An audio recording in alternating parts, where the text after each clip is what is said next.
Sulbade ang mapresidente para ligo ng balaod sa atong nasud karon nga panahon. Kami balik na pod ang dagang problema sa kadalanan.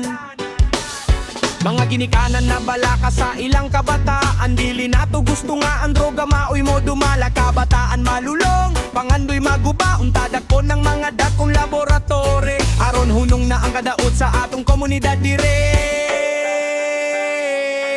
Panahon na sa tinuod nga aksyon. Dili lang istorya kundi klarong direksyon. Protektahan ang katawan ng kabataan para malinaw ng atong kaugmaron. Bagong paglawom, baong sugod. Nasud na to unta magmalinawon. Hustisya para sa tanan, walay pili. Kaluwasan sa katawan, pirmi. Bagong paglawom, bagong sugod. Nasud na to unta magmalinawon. Hustisya para sa tanan, walay pili. Kaluwasan sa katawan, pirmi. Dili dapat mahadlok ang mga inosente. Ang dapat dakon katong sindikato nga presente. Mga dakong isda mauunta targeton. Dili ang gagbayra pirmi ang mapriso sa prisohan. Goberno unsaon na proteksyon. Dapat klaro ang plano, walay korupsyon. Transparency ug accountability para sa katawan, para sa unity. Kung magtinabangay ang katawan ug leader, masulbad ang problema, mahimong mas better. Ang kalinaw dili ra damgo sa damgo, kundi tinuod nga mabati sa matag tawo.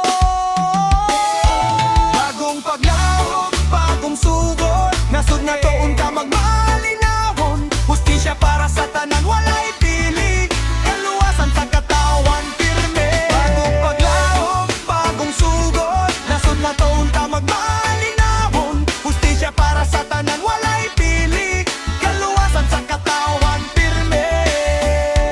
Bagong paglawom,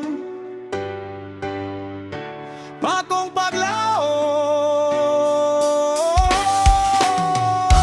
Bagong paglawom, bagong paglawom. Bagong paglawom, bagong sugod. Nasud na to unta magmalinawon. Hustisya para sa tanan, walay pili.